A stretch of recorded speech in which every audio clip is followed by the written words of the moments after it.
कथा कहानियाँ चैनल में आप सभी का स्वागत है। माघ मास का 13वां अध्याय इस तरह है। विकंडल कहने लगे कि तुम्हारे वचनों से मेरा चित्त अति प्रसन्न हुआ, क्योंकि सज्जनों के वचन सदैव गंगा जल के सदृश पापों का नाश करने वाले होते हैं। उपकार करना तथा प्रिय बोलना सज्जनों का स्वभाव होता है, जैसे अमृत मंडल चंद्रमा को ठंडा कर देते हैं। अब कृपा करके ये बताइए कि किस प्रकार मेरे भाई का भी नरक से उद्धार हो सकता है।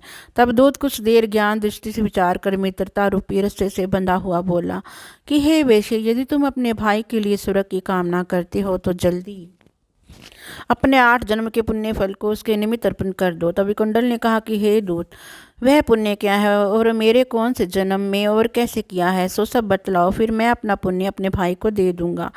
दूत कहने लगा कि हे वेश्ये, सुनो, मैं तुम्हारे पुण्य की सब कथा कहता हूँ। पूर्व समय मधुवन में शाल्की नाम का एक ऋषि था।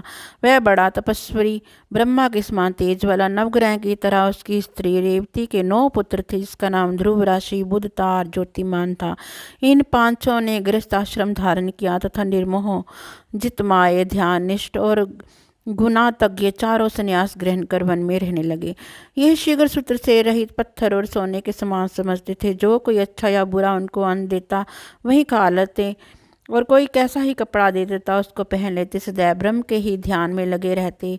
इन चारों ने व्रत, शीत, निद्रा और आहार सबको जीत लिया। बस चर को विष्णु रूप समझते हुए मौन धारण करके संसार में विचरते थे। ये चारों महात्मा तुम्हारे घर आए तथा तुमने मध्याह्न के समय भूखे प्यासे उनके आंगन में देखा, तो तुमने गदगद कंठ से आंखों में आंसू भरकर इनको नमस्कार करके बड़ा आदर सत्कार किया। इनके चरणों को धोकर बड़े प्रेम से तुम उनसे कहने लगे कि आज मेरे अभाग्य हैं, आज मेरा जन्म सफल हुआ, मुझ पर भगवान प्रसन्न हुए, मैं सनाथ हुआ। मेरे माता पिता, पत्नी, पुत्र, गौ आदि सब धन्य हैं, जो आज मेरे हरि के सदृश आपके दर्शन किए। सो हे वेश्ये, इस प्रकार तुमने श्रद्धा से इसका पूजन किया और चरण धोकर जल से मस्तक से लगाया। फिर विधि पूर्वक पूजन करके तुमने इन सन्यासियों को भोजन करवाया। इन सन्यासियों ने भोजन करके रात को तुम्हारे घर में विश्राम किया और ब्रह्मक ध्यान में लीन हो गए। इन सन्यासियों के सत्कार से जो पुण्य तुमको मिला सो मैं भी कहने से समर्थ हूँ, क्योंकि सब भूतों में प्राणी श्रेष्ठ हैं। प्राणियों में बुद्धि वाले, बुद्धि वाला में मनुष्य, मनुष्य में ब्राह्मण, विद्वानों में पुण्यात्मा, पुण्यात्मा में ब्रह्म ज्ञानी सर्वश्रेष्ठ हैं। ऐसी ही संगति से बड़े बड़े पाप नष्ट हो जाते हैं। ये पुण्य तुमने 8वें जन्म में किया था, सो यदि तुम अपने भाई को नरक से मुक्त कराना चाहते हो तो ये पुण्य दे दो।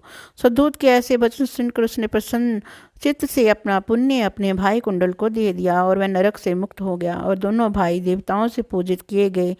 तब दूत अपने स्थान को चला गया। इस प्रकार वैश्य के पुत्र विकुंडल ने अपना पुण्य देकर अपने भाई को नरक की यातना से छुड़ाया। सो हे राजन, जो कोई इस इतिहास को पढ़ता या सुनता है वह 1000 गोदान का फल प्राप्त करता है। माघ मास का 14वां अध्याय इस तरह है।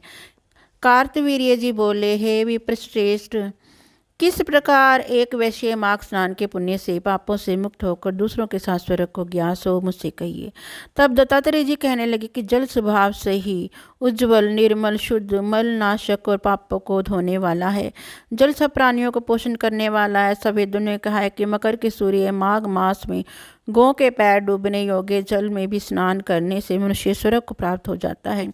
यदि सारा मास स्नान करने से अशक्त हो तो 3 दिन ही स्नान करने से पापों का नाश होकर स्वर्ग प्राप्त हो जाता है। चाहे 3 दिन होने से थोड़ा ही दान करे, वह भी धनी और दीर्घायु होता है। 5 दिन स्नान करने से चंद्रमा के सदृश शोभ्यमान होता है। इसलिए अपना शुभ चाहने वालों को माघ में बाहर स्नान करना चाहिए। अब माघ में स्नान करने वालों के नियम कहता हूँ। अधिक भोजन का उपयोग नहीं करना चाहिए। भूमि पर सोना चाहिए। भगवान की त्रिकाल पूजा करनी चाहिए। ईंधन, वस्त्र, कंबल, जूता, कुमकुम, घृत, तेल, कपास, रुई, वस्त्र तथा अन्न का दान करना चाहिए। दूसरे की अग्नि ना तपे, ब्राह्मण दान न ले और मास के अंत में ब्राह्मणों को भोजन करावें और उसको दक्षिणा दे तथा एकादशी के नियम से माघ स्नान का उद्यापन करें। भगवान से प्रार्थना करें कि हे देव, इस स्नान का मुझको यथोक्त फल दीजिए।